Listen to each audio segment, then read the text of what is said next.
कितना होगा 0, तो ये कितना बच जाएगा आपका L। ठीक है, तो राइट हैंड साइड के लिए एक तो ये आया L और एक ये आया L। ठीक है, तो for right hand side ut plus half at square is equal to L plus L। ठीक है, अब ये देखो L प्लस L किसके इक्वल आएगा बेटा आपका L, क्योंकि इससे पहले वाले टॉपिक में हमने डिस्कस किया था। ठीक है, क्योंकि सेम क्वांटिटीज का अगर एडिशन करेंगे तो उसमें क्या रहेगा, सेम क्वांटिटी ही आएगी। तो L plus L is equal to L। ठीक है बेटा, तो ये एक और एग्जांपल है related to check the correctness of the given formula. Clear है। नेक्स्ट है इसमें थर्ड जो एप्लीकेशन है जो आपको बताई थी। फर्स्ट एप्लीकेशन तो क्या थी कि एक सिस्टम ऑफ यूनिट से दूसरे सिस्टम ऑफ यूनिट में कन्वर्जन। सेकेंड एप्लीकेशन हम अभी डिस्कस कर ही रहे हैं कि to check the correctness of a given formula. और जो नेक्स्ट है दैट इज थर्ड, वो क्या है बेटा,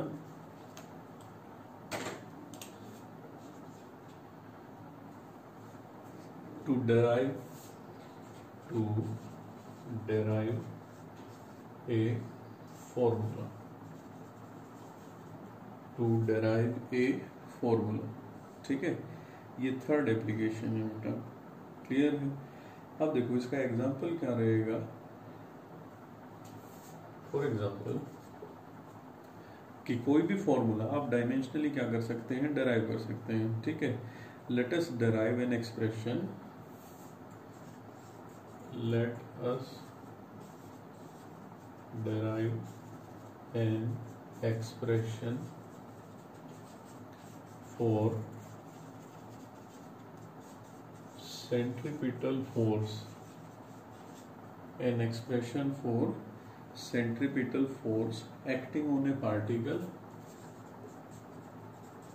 acting on a particle of mass m, acting on a particle of mass m moving with a velocity v, mass m moving with a velocity v in a circular path of radius r। ठीक है, देखो centripetal force आपको पता है F किसके equal होता है, mv square by r। ठीक है, तो ये फॉर्मूला आप डेराइव करेंगे किसकी हेल्प से, डायमेंशंस की हेल्प से। ठीक है, तो इसका मेथड यही रहेगा बेटा हर कंडीशन में, या जो भी फॉर्मूला आप डेराइव करेंगे, let F is dependent upon m raise to the power a, means mass raise to the power a, v raise to the power b और radius raise to the power c। इनमें से किसी की भी power a b c ले सकते हो, उसमें कोई फर्क नहीं पड़ेगा बेटा। ठीक है, और f is equal to, proportionality sign हटाएंगे तो एक कांस्टेंट आएगा k, proportionality constant, m raise to the power a, v raise to the power b और r raise to the power c। ठीक है, अब लेफ्ट हैंड साइड में देखो बेटा क्या है, ये है फोर्स। ठीक है, फोर्स का डायमेंशन फॉर्मूला आपको पता है, that is m1 l1 t minus 2। और k क्या है इसमें, where k is dimensionless constant.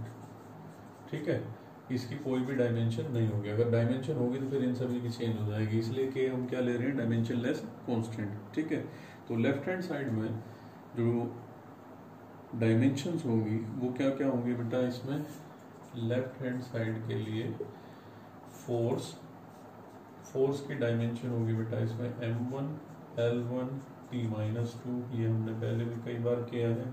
ठीक है, m1 l1 t माइनस 2।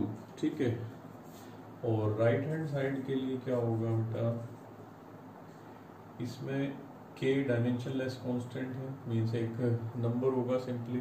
ठीक है, तो m raise to the power a।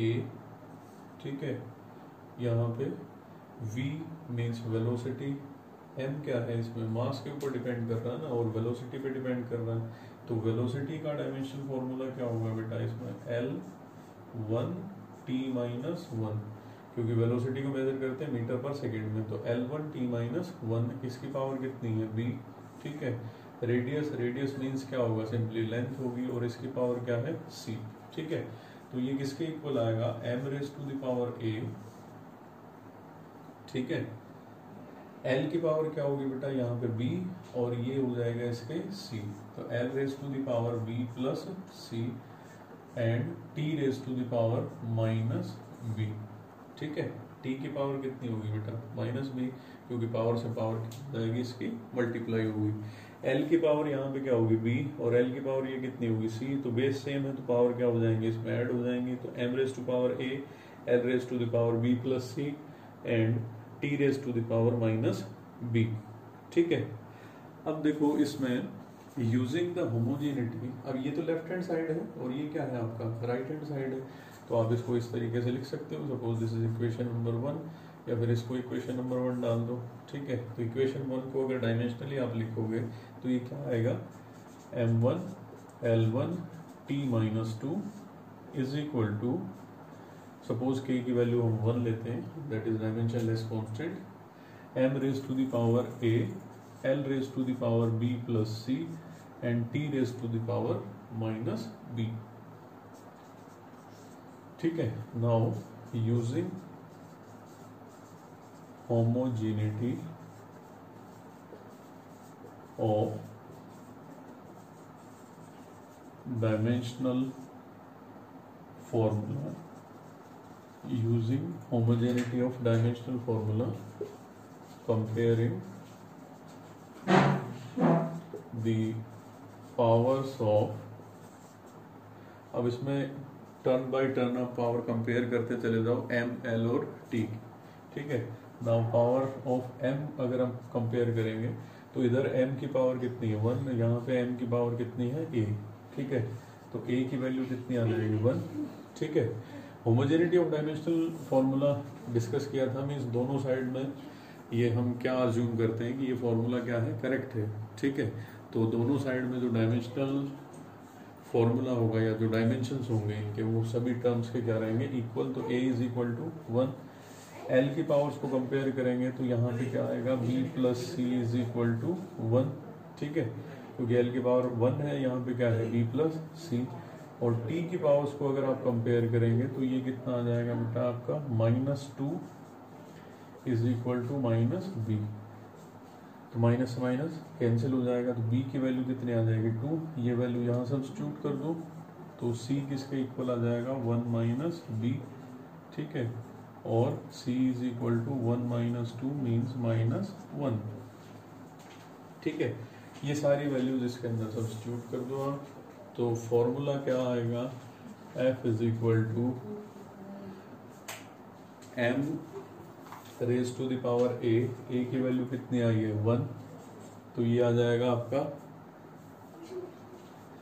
m⁻⁴ ठीक है, सेकंड आएगा आपका m की पावर तो आ जाएगी इसमें 1, क्योंकि m की पावर क्या थी बेटा इसमें a, तो a इज इक्वल टू 1। ठीक है, b पावर किसकी थी बेटा, v की। ठीक है, तो v लिख दो यहाँ पे, v की पावर b की वैल्यू देखो कितनी आई है 2, तो ये आ जाएगा 2। ठीक है, r की पावर c, तो r की वैल्यू कितनी आई है यहाँ पे -1, तो ये आएगा -1। ठीक है, और k as it is dimensionless constant, और f is equal to k mv² -1 power है, इसको आप डिनोमिनेटर में भी लिख सकते हो। ठीक है, that is f is equal to k mv² r। ठीक है, तो ये रिक्वायर्ड फॉर्मूला होगा किसके लिए बेटा, dimension centripetal force acting on A particle of mass m moving with A velocity v on a circular path of radius r।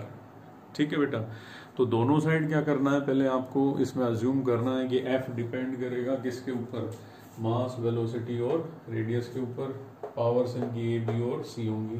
इनमें से कोई भी पावर ए बी सी ले सकते हो, कोई जरूरी नहीं है कि एम की पावर ए लेनी है, आप वी की पावर भी ए ले सकते हो या वी की पावर सी भी ले सकते हो।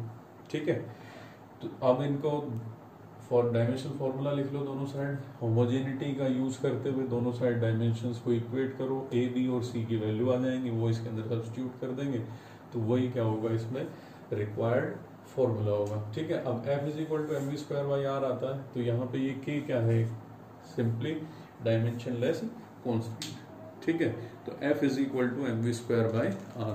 तो ये बेटा तीनों एप्लीकेशंस इसमें कंप्लीट हो गई हैं कि to convert one system of unit into another, to check the correctness of a given formula correct है या नहीं है, and third to derive a formula. ठीक है, तो ये तीन एप्लीकेशंस हैं डायमेंशनल एनालिसिस को पढ़ने के लिए। ठीक है, इससे रिलेटेड कुछ क्वेश्चंस मैं तुम्हें पीडीएफ में फॉरवर्ड कर दूंगा, तीनों एप्लीकेशन से रिलेटेड, वो करना बेटा। अगर कुछ डाउट आता है तो you can ask. Thank you.